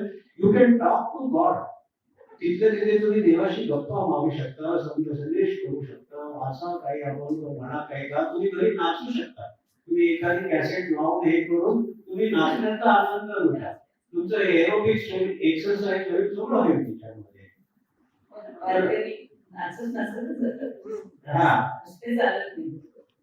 तर आणि एक महत्वाची गोष्ट म्हणजे माणसांमधला स्नेह, समानता आणि भूतदया, तरुण असो अथवा वृद्ध, श्रीमंत वा गरीब, प्रत्येकामध्ये परमेश्वर पाहण्याची सृष्टी तुकाराम महाराज देतात. बऱ्याच आपल्या सुशिक्षित समाजामध्ये अशी पद्धत असते की जे मॅन्युअल वर्कर्स असतात त्यांना हेडीस पिडीस करायचं, ऑफिस बॉय वगैरे राबवायचं, भडकायचं, मीच आहे तू नोकर. ते सगळं तुमचं निघून जाते. एकदा तुम्ही जर संतांची गाथा वाचली, सगळ्या संतांनी गाथा लिहिल्या, खूप संतांनी गाथा लिहिल्या. तुकाराम महाराजांची आहे, नामदेव महाराजांची आहे, एकनाथ महाराजांची आहे, निळोबा राय, खूप लोकांच्या गाथा. तर तो एक परिणाम आपल्यावरती होतो की सगळ्यांकडे समान दृष्टीने पाहायची दृष्टी तुकाराम महाराज देतात. सत्य, समानता, करुणा, नम्रता आणि भक्ती ही त्यांची मूल्य समाजाला फार आवश्यक आहे. आणि म्हणून मला वाटतं की पोहोचवण्यासाठी आपण संगीताची शक्ती वापरली पाहिजे. अभंग रेपो सारख्या बँड्सना आपण तयार करायला पाहिजे, अजून बँड्स तयार करायला पाहिजे. आणि तरुणांना ही गाथा जीवन कसं जगायचं हे शिकवू शकते. आणि वयोवृद्धांना जीवनाकडे शांतपणे आणि समाधानाने कसं पाहायचं हे शिकवू शकते. खूप वेळा लिहिलेलं आहे, खूप अभंगांमध्ये लिहिलेलं आहे की हा देह म्हणजे हे परमेश्वराकडून मिळालेलं शेत आहे आणि ते तुम्हाला भाड्यानं मिळालं. तुम्ही चालकरी आहात, मला देह तो आहे, तर तुम्ही त्याचा हे द्यायला पाहिजे, त्याचा भाडेपट्टी. तुम्ही भाडेपट्टी देत नाही देवाला, ते नामस्मरण करा, भाडेपट्टी द्या आणि एक दिवशी त्याला परत द्यायचं हे लक्षात ठेवा. ही आपली प्रॉपर्टी नाही. त्याच्यामुळे माणसाची देहाची अटॅचमेंट निघून जाते आणि देह जाणं म्हणजे मृत्यू नाही हे पण कळतं. तर त्याच्यामुळे अवधान देखील दाखवतो. हो खरंच म्हणूनच म्हणजे कुठल्याही वयोगटातल्या सगळ्यांना अभ्यास करावा. अगदी लहान मुलांना अर्थ एवढा समजणार नाही, पण तरी गाणं म्हणून जर गुणगुणलं आणि गाणं सतत कानावर पडलं तर त्याचा अर्थ न कळता सुद्धा ते मुखोद्गत होतं आणि मग पुढे पुढे त्याचा अर्थ कळत जातो. कित्येक आपल्या अभंगामध्ये इतका खोल अर्थ दडलेला आहे, तो नक्की कळायला आपल्याला पूर्ण आयुष्य घालवावं लागेल. आयुष्याच्या प्रत्येक टप्प्यावर वेगवेगळं त्याच्यातून काहीतरी आणखी जाणवायला लागेल. तर असं सगळं हे आता मार्गदर्शन ते तर आपल्याला ह्या सगळ्या गाथांमधून मिळणारच आहे. आता मगाशीच मी म्हटलं की तुम्ही अभिनव पद्धतीने प्रसाराचे प्रयत्न करताय आणि ते पण चालू आहे. तर याच्यासाठी ते प्रवासही खूप करतायत आणि आता तर त्यांचं हा एवढं मोठं भाषांतराचं काम सुद्धा त्यांनी प्रत्येक अक्षरशः तुकाराममय ते झालेले आहेत आणि कित्येक तास कित्येक दिवस खर्च करून ते या प्रकल्पाच्या मागे लागलेले.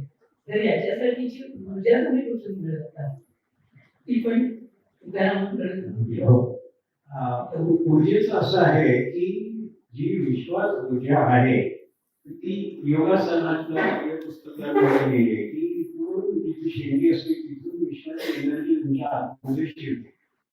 तुम्ही जेव्हा मेडिटेशन करता, जेव्हा डीप मेडिटेशन मध्ये माणूस जातो तेव्हा ती कॉस्मिक एनर्जी इकडून आत शिकते, पाठीच्या कड्यातून ती जाऊन मणक्यापर्यंत जाऊन तिथून ती वर चढते आणि वरती सहस्त्र तिथे बिंदूमध्ये जाते. That is the process of meditation. आणि त्याच्यानंतर ते सहस्त्र प्रमोदन आणि आत्मसाक्षात्कार वगैरे ह्या योगाच्या आणि समाधीच्या अवस्थेच्या त्या वर्णन आहे. तर जो माणूस अभंगांच्या याच्यात राहील, संत वाङ्मयात राहील, संतांच्या संगीत राहील किंवा भगवद्गीता ज्ञानेश्वरी याच्या वाचनात राहील तर त्या माणसाला एनर्जी आपोआप मिळते असा माझा अनुभव आहे. घरी पण गाडी चालवत असताना माझ्या अभंग चालू असतात तर माझ्या गाडीला कधी कोणी येऊन ठोकलेलं नाही. मला डिवाईन प्रोटेक्शन मिळतं, की कवच माझ्या गाडीच्या भोवती राहतं. जसं रामरक्षा म्हणते की रामरक्षेचं कवच मिळतं. त्यामुळे हे काम करायला सुरुवात केली की आपोआप एनर्जी मिळते. आणि त्याचं अजून एक उदाहरण देतो की वारीमध्ये चालत असताना आम्ही कधी कधी आता माऊलींची जी पालखी असते ती माऊलींचा रथ आहे तो कधी पुढे असायचा आमच्या, कधी आमच्या मागे असायचा. आणि आम्हाला दमल्यासारखं वाटलं की मग आम्ही काय करायचो की रथापर्यंत चालत जायचो. मग रथ पुढे असो तर मागे असो त्याला कॅचअप करायचं. आणि रथ बघितला माऊलींचा आणि तिथे आपण नुसतं ज्ञानोबा माऊली तुकाराम, ज्ञानोबा माऊली तुकाराम त्या गजरात सामील झालं की चक्क सगळा थकवा निघून जायचा. त्या रथातून एवढी एनर्जी प्रगट होते की सगळ्या वारकऱ्यांचे शब्द आहे की जी 5, 7, 10 लाखांची जी पूर्ण पालखी आहे तर त्या सगळ्या लोकांना 3 तासाच्या झोपेत रिफ्रेश करण्याचं काम ज्ञानेश्वर माऊली करते.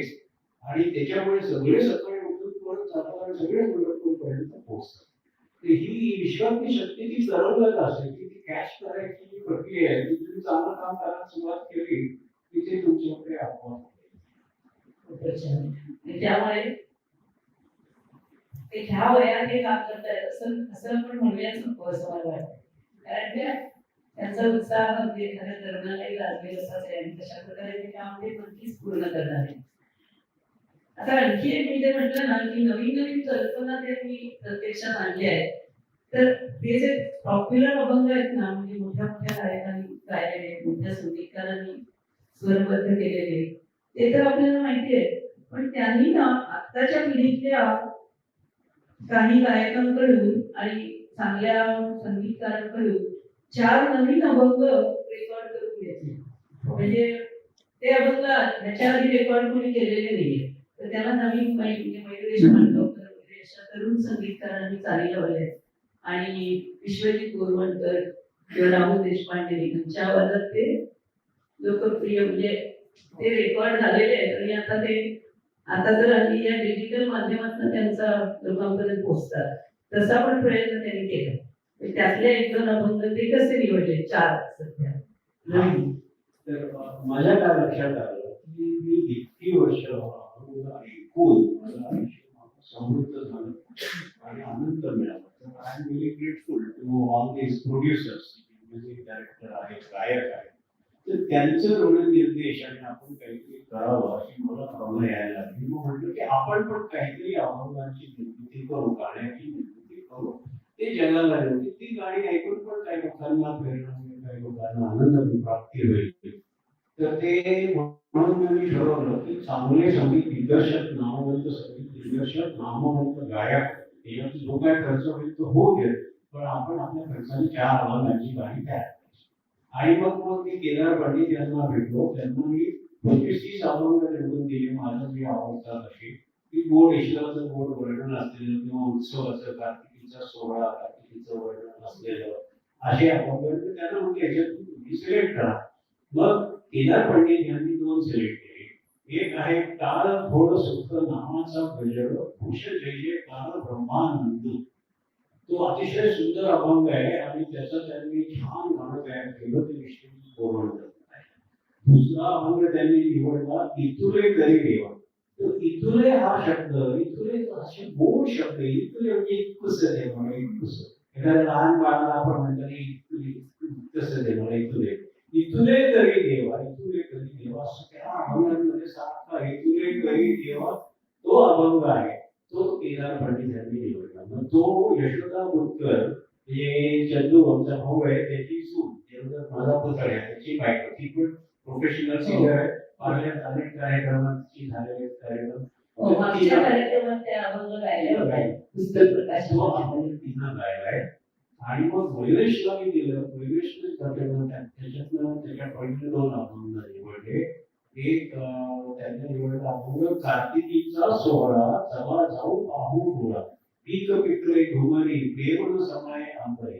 म्हणजे कार्तिकीच्या सोहळ्याला प्रेमाचं पीक पिकतं पंढरपुरात आणि ते आकाशापर्यंत भरतं. ते कुठे आकाशात पण मावळतं, एवढं भरपूर पीक आलेलं आहे पंढरपूरला, चला कार्तिकीच्या सोहळ्याला. तर तो यशोदा आणि त्यांच्या ग्रुपनं असा तो गायलेला आहे, तो एक सुंदर अभंग झालाय. आणि चौथा अभंग त्या वैविष्ट म्हणून होते की आपण राहुल देशपांडेलाच कारण तो चांगला आहे.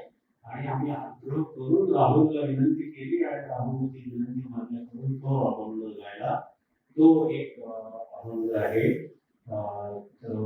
त्याची मंडळी आता मी तुम्हाला 2 अभंग ऐकू शकतो. इथे आपण सेट केलाय,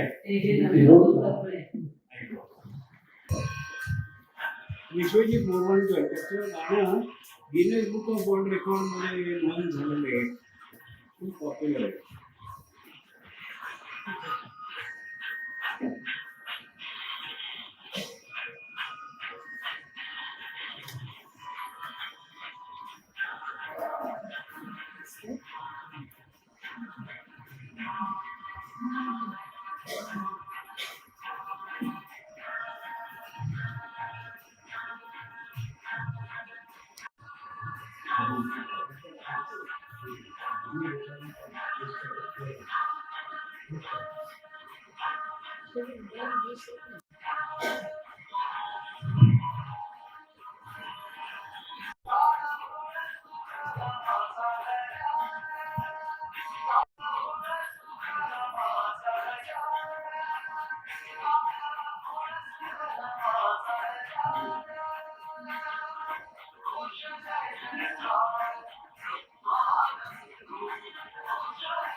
screen screen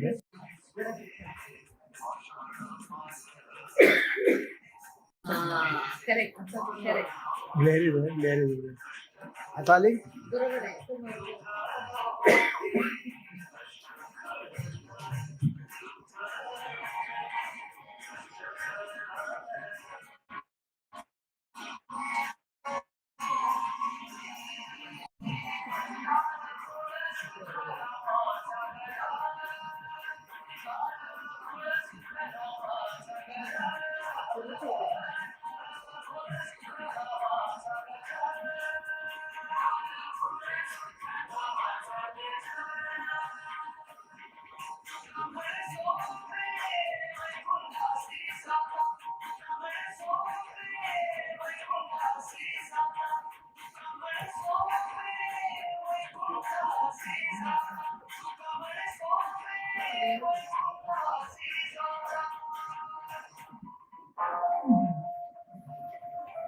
Lunch and dinner meal served to 7,500.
पुस्तकांची चित्र लोकांना जगाला कळलं पाहिजे की गाजर चाललेली आहे म्हणून तिच्यासाठी हे केलेलं.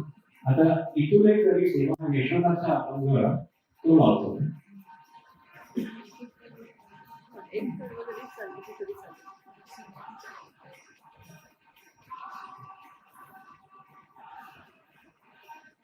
टाईप कर असं दिसतं.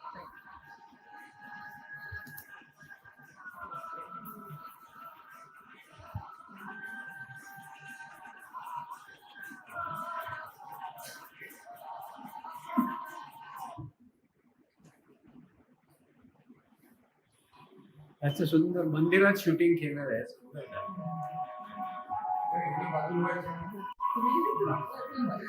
नाही, मोठा स्क्रीन केला. काय एकदा करतो. हा, बसू.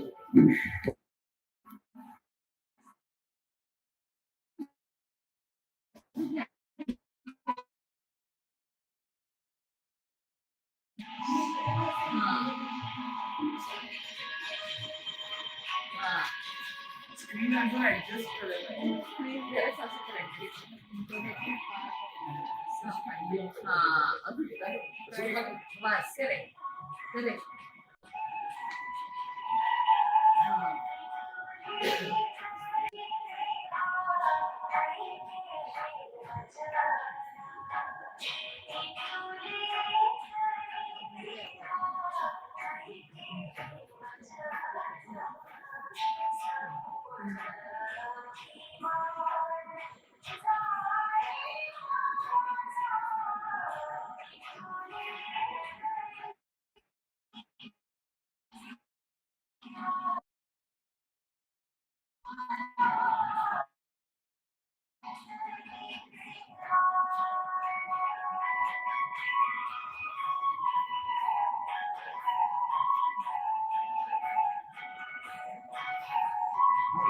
देवदत्त चंद्रकांतचा मुलगा, यशोदेवचे मिस्टर.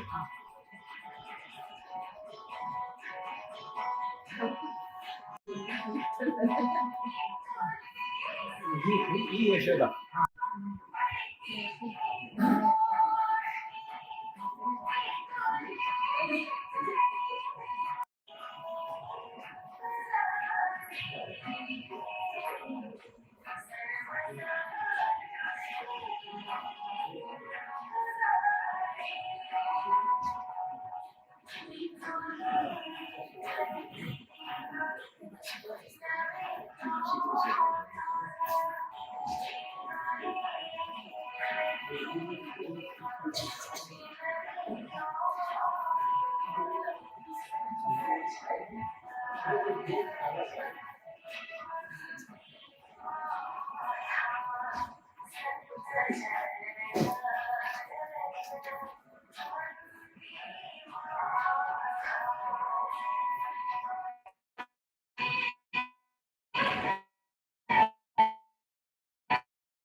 शाल्या सुरेल वडिलांचा आपण सर्वांनी नक्कीच आपापल्या घरी हे घेऊन जातो. आणि ते सगळे युवक आता आहेत. हा युवती आहे. आणि आता आपण समारोपाकडे आलोय. आता आणखी काही चॅनलचं नाव दीपक फडणवीस चॅनलचं ते सर्वच सांगता येतील. आणि खरंच एवढ्या मोठ्या प्रचंड कामाचा त्याचा खूपच मोठा आवडता आहे. त्याला मी जवळसनी घालण्यामध्ये मोठंच काम केलेलं जीवन विश्व प्रेरणा मिळालं असेल. मला एक गोष्ट सांगायची वाटते. हा तुमचं बोलणं ऐकलं त्यावेळेस अगदी मी एकदम तल्लीन झाली आणि निशब्द झाली. कारण 2 वेळा यांचे कार्यक्रम झाले वेगवेगळ्या ठिकाणी. त्यावेळेस मी पुस्तकांच्या तिथे बाजूला मागे बसलेली असायची. मला त्यांचं बोलणं काही ऐकायला मिळालं. आणि घरची गोष्ट सांगते, चहाचा कप सगळ्यांच्या बरोबर चहा केला. चहाचा कप ते चहा 10 वेळा वरण करून परत हो घेतो हो घेतो. असं मी आंघोळीला जा हो जातो. सगळं असं आणि ते अक्षरशः तुकाराममय झालेले आहे. आणि मला या बाबतीत इतका गर्व वाटतो की मी त्यांची बहिणी आहे.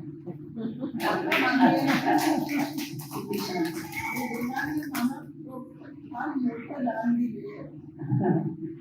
नाही असं झपाटून जाणं ज्याला म्हणतात ना तसं असल्याशिवाय असं काम नाही सोडा. जेवताना सुद्धा त्यांचं लक्ष ताटाकडे नसतं, बोलण्याकडे लक्ष नसतं. आज इथं मी मारू का घेतो मी घेतो. म्हणजे त्या सगळ्या गोष्टी शकामध्ये असं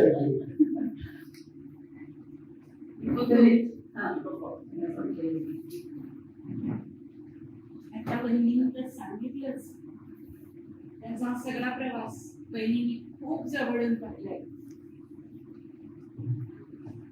आज ते एक महान योगी असंच म्हणायला पाहिजे की एक खूप मोठी तपश्चर्या आमच्या दीपकभाऊंनी मांडली आहे आणि ती सार्थही होतीये. आज त्यांची मेहुणी क्षमाची बहीण या नात्याने मी आज बोलतेय. त्यांची पत्नी क्षमा ही माझी मावस बहीण. खरोखर आज हे सगळं इथे ऐकत असताना एका सात्विक आनंदात कैवल्याच्या आनंदात सगळे डोंगर असं वाटलं. आणि दीपक ज्या वेळेला विमान येईल त्यावेळेला एक जागा माझी असते. मला द्या.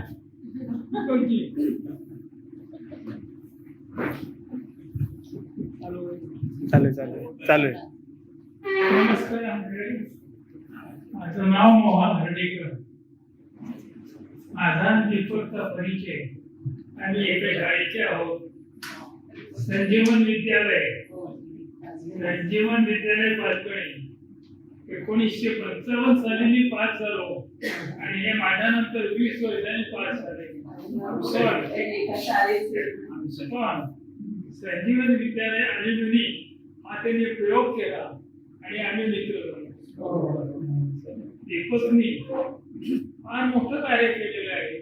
त्याचा उद्देश जो होता की तुकारामाच्या गाथा सगळ्या जगात पसरल्या पाहिजे म्हणून इंग्लिश भाषांतर केलं. हे केमिकल इंजिनियर पण या तुकारामाच्या गाथांनी त्याला इतकं गुंतवून ठेवलंय की त्याच्या बाहेर जाऊन तो आता दुसरं काही करत नाही. वेळोवेळी तो आम्ही मुंबईत आलो की भेटतो आणि खरं म्हणाल तर त्यांनी जे कार्य केलं ते निश्चित पूर्ण होईल अशी मी त्यांच्याकडनं आहे. त्यांना अजून 2 करायचे आहेत. बघूया कधी होतात ते. आमच्याकडून शुभेच्छा. संजीवन विद्याच्या आयुर्वेदकडून शुभेच्छा. धन्यवाद. छान छान. त्यामुळे आपण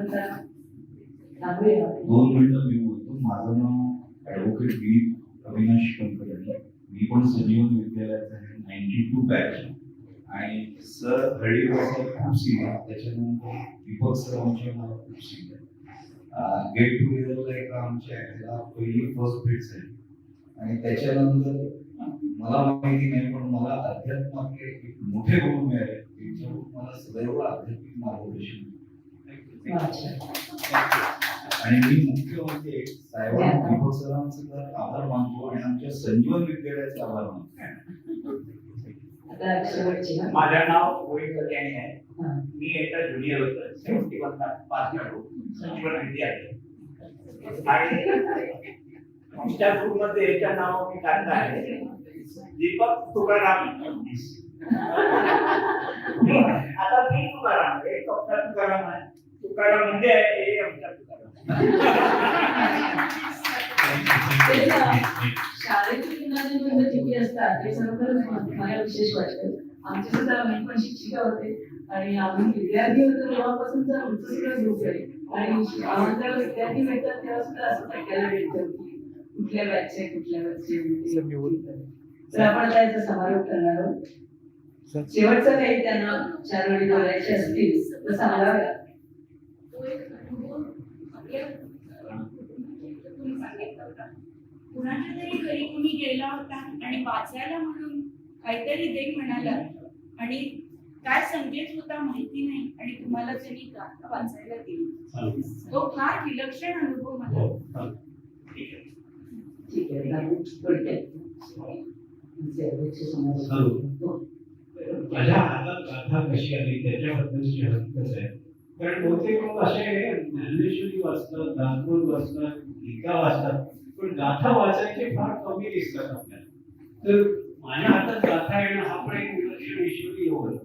मी माझ्या एका मित्राच्या घरी होतो पुण्याला राहुल टॉकीज पोलीस क्वार्टरमध्ये आणि माझ्या बायकोची मैत्रिणी दुर्गा शुक्ला ती आणि त्या दोघींच्या गप्पा चालू होत्या. माझा मित्र तो ऑफिसला ड्युटीला गेला होता. जेवण झाल्यावर मी विश्रांती घेत पडलो होतो. तर त्या मुलाला काय वाटलं की ह्याला कंटाळा येत असेल काय तरी विचारायला आली की तुम्हाला एकटे आता कंटाळा आला असेल तर तुम्हाला एखादं पुस्तक देऊ का वाचायला. म्हटलं ते काय केलेस तर घरभर सगळीकडे शोधलं पण तिला कुठलं चांगलं पुस्तक सापडलं नाही. म्हणजे तुकाराम महाराजांची गाथेची जोशी महाराजांची एवढं जाड पुस्तक माझ्याकडे घेतली की म्हणे अहो घरात दुसरं काहीच नाही आहे तर तुम्हाला ती गाथा माझ्याकडे ही तुम्ही चालाल का. तर मी असा आडवा पडलो होतो झोपायला. ती गाथा एवढी जाड चालेल का. म्हटलं हो चालेल. कारण मला गाथेचं कुतूहल होतं की कधी गाथा आपण घेतली नव्हती आयुष्यात. ही 82 सालची गोष्ट. तरी म्हटलं ते माझा चालतो जरा म्हटलं.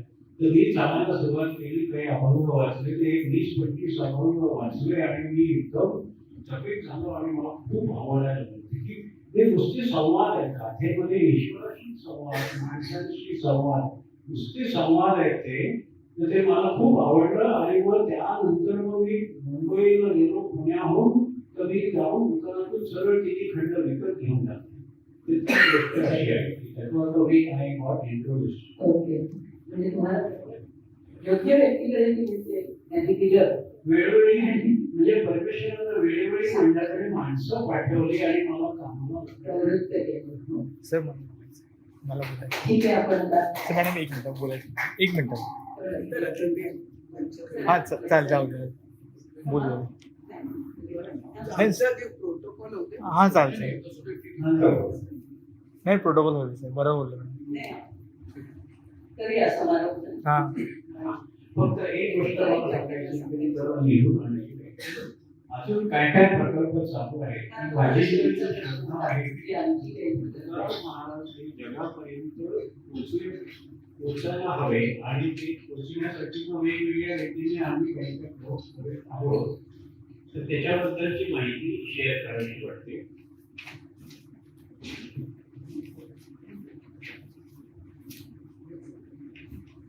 एकतर मिशन लायब्ररी जी मी 1000 माझे विषय असं आहे की 1000 आर्ट्स कॉलेजेसना पहिला खंड भेट द्यायचा. तर 500 कॉलेजेस भारतातले 500 कॉलेज भारताच्या बाहेर सगळ्या आर्ट्स कॉलेजला मला ती द्यायची योजना आहे. त्याच्यासाठी मी स्पॉन्सर शोधतो आहे. स्पॉन्सर मिळाला तर 1000 प्रतींची पूर्ण आवृत्ती छापून घेऊ. पहिल्या पानावर स्पॉन्सरचं नाव लिहू की यांच्या देणगीमुळे हे शक्य झालं आहे की आता विद्यार्थ्यांपर्यंत जे फिलॉसॉफीचा अभ्यास करतात त्यांच्यापर्यंत गाथा नेणं हे त्याच्या सहकार्याने सिद्ध झालेलं आहे. तर ही एक योजना आहे, ती सुरुवात केली आहे, थांबत नाही. मी 35 कॉलेजांना दिलेली आहे. काही जणांनी माझ्याकडे पैसे पण पाठवले. एक ऑस्ट्रेलियामध्ये सेटल झालेला आंध्राचा माणूस आहे, त्याने मला सांगितलं की सर तुमच्या 13 पुस्तकांसाठी मी पैसे पाठवतो. म्हणून त्याने 13 खंड स्पॉन्सर केले. माझ्या एका वाच्यानं 5 खंडांचे पुस्तकं पाठवतो, पैसे पाठवले. तर हे एक काम करतोय आम्ही. नंतर संगीत बद्दल एक सांगितलं, 4 गाणी निर्माण केली आहेत. नंतर फेसबुक आणि युट्यूब चालू आहे. आजच मी 1201 आणि 1202 नंबरचे अभंग फेसबुकवरती पोस्ट केले. ते युट्यूब फेसबुक चालू आहे. आणि आम्ही तुकाराम महाराज या विषयावर आणि अभंग गाथा याच्यावर एक लघुपट तयार करतो. उत्तर मवाळ म्हणून एक आर्टिस्ट, व्हिडिओ आर्टिस्ट आहे. तर ती म्हणजे तुकाराम महाराजांची 14 टाळकरी, त्यातली गंगाजी मवाळ, त्या गंगाजी मवाळांच्या वंशातली कडूसला त्यांचं मंदिर आहे, ती त्याच्यात जॉईन झालेली आहे. आणि आम्ही एक शॉर्ट फिल्म तयार करणार आहे. आणि the idea is to take it to international film festival, तिथे सबमिट करायची. आणि we are going to target to make it excellent. तिथं अवॉर्ड मिळालं पाहिजे. जर अवॉर्ड मिळालं तर तिथं जास्ती गौरव होईल आणि ज्याला ती भक्ती बसेल. तुकाराम महाराजांची अभंग इंग्रजी झाली आहे. शॉर्ट फिल्मचं काम चालू आहे. आणि मी अजून एक चालू केलंय की तुकाराम महाराजांनी त्यांच्या स्वतःच्या अभंगांमध्येच त्यांचं स्वतःचं चरित्र लिहून दिलं. इतके प्रसंग गाथेमध्ये 86 प्रकारचे वेगवेगळे अभंग येतात. कारण ज्या घटना त्यांच्या आयुष्यात घडल्या त्याच्यावरती अभंग आहेत. शिवाजी महाराजांची भेट त्याच्यावर अभंग आहे. एक वृत्त मूळ जिवंत झालं त्यांच्या कीर्तनामध्ये, त्याच्यावरती अभंग आहे. शिवाजी महाराजांची सुटका कीर्तनाचं त्याच्यावरती अभंग आहे. एका बाईनं त्याच्या अंगावरती उकळतं पाणी टाकलं, त्याच्यावरती सूड गोड. का त्याचं नवरा, त्या बाईचं नवरा तुकाराम महाराजांचा भक्त होता, तेव्हा ते आवडत नव्हतं म्हणून कडक पाणी घातलं, त्याच्यावर तुकाराम महाराजांचे अभंग आहे. आणि वैकुंठ गमनाचे अभंग आहेत. विठोबा त्यांच्या घरी आले प्रत्यक्ष, काही दिवस राहिले, त्यांनी त्यांना मुलकी खाट दिली बसायला, कण्यांचं तांदूळ शिजवलं, भात शिजवलं, भात खायला दिला. म्हणजे माझ्या घरी दुसरं काही नाहीये त्याचं वर्णन. आणि मग विठोबाला सांगितलं 2-3 दिवस आपला मुक्काम इथे आहे, त्यानंतर आता आपल्याला जायचंय. त्यांनी सगळ्या लोकांना पण विचारलं, येताना माझ्या बरोबर चला, तुम्ही पण चला. बायकोला विचारलं, बायको म्हणली नाही, त्याच्यावरती अभंग आहे. तर मी हे आणि हे सगळं इंग्रजीमध्ये तुकाराम तात्या यांचं पुस्तक आहे, तत्वविवेचक मंडळी, 1869 1896 सालचं. त्या पुस्तकातून मग हे वाचन करतोय युट्यूबवर आणि झूम मीटिंगवर. आणि त्याचे एपिसोड चालू आहेत. तर 7 एपिसोड झाले. एकेकाला अर्धा तासाचं वाचन की तुकाराम महाराजांचं चरित्र हे अशा रीतीने इंटरनेटवर माझ्या युट्यूब चॅनलवर ते 7 एपिसोड आहेत. ते इंग्रजीतलं पुस्तक त्याचं वाचन चालू आहे.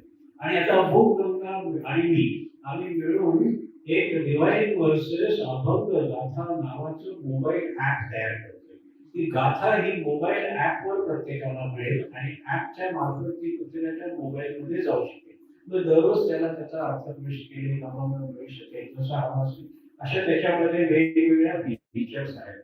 त्याच्यात परत अभंग मराठीत आहे, भवन शेतीत आहे आणि शिवाय काही वेगवेगळ्या अजून त्याच्यात युक्त्या असं काय.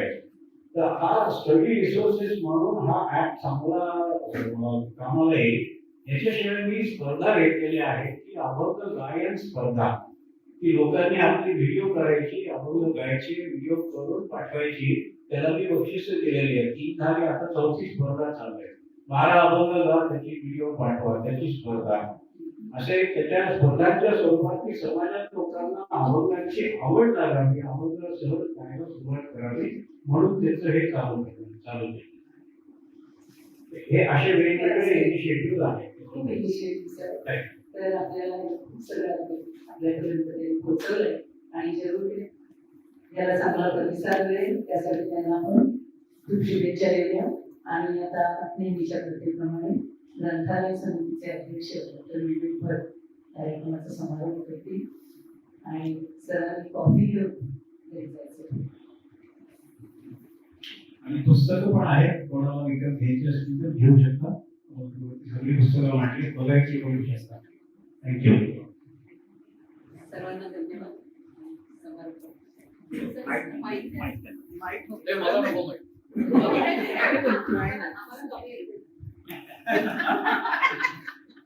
तुमच्यासाठी परत बोलू. तर पुढे या पुढे या. नमस्कार. मला प्रोटोकॉल म्हणून समारोप करायला सांगितलंय, पण मला वाटतं आज त्याची जरूर नाही, कारण श्रोत्यांनी आपापली म्हणतं मांडून त्याचा चांगल्यापैकी समारोप केलेला आहे. तेव्हा मी काही जास्त बोलू नये अशी त्याची इच्छा असावी. दीपकजी महाराज मुद्दाम म्हणतात, कारण त्यांचं कार्य वेगळं आणि मी कोरडा पाषाण आहे, परंतु तुमच्या सांगण्याप्रमाणे याच्यामध्ये मला सापडण्यासारखं काही असेल तर मी शोधायचा निश्चित प्रयत्न करीन. धन्यवाद.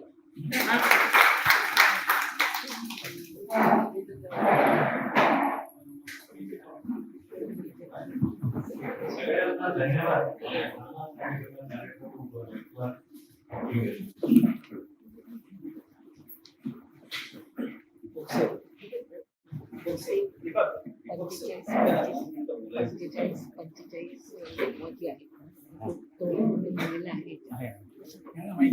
हा एक मिनिट.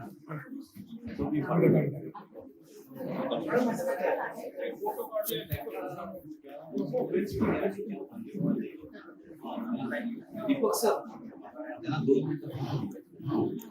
मागचे हा उभे राहा तुम्ही. हा सोबत उभे राहा.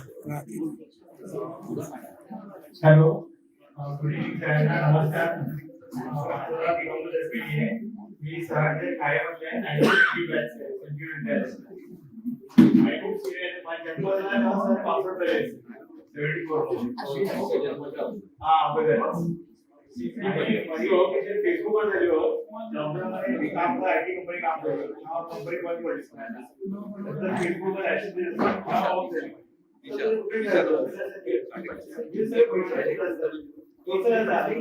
माझी आई क्लायंट होती. सेकंड पेट्रोल 10.3 आता मग सर बंद करा. कामाला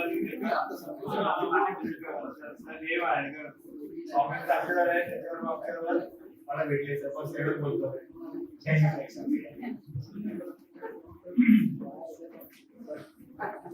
झालं ना.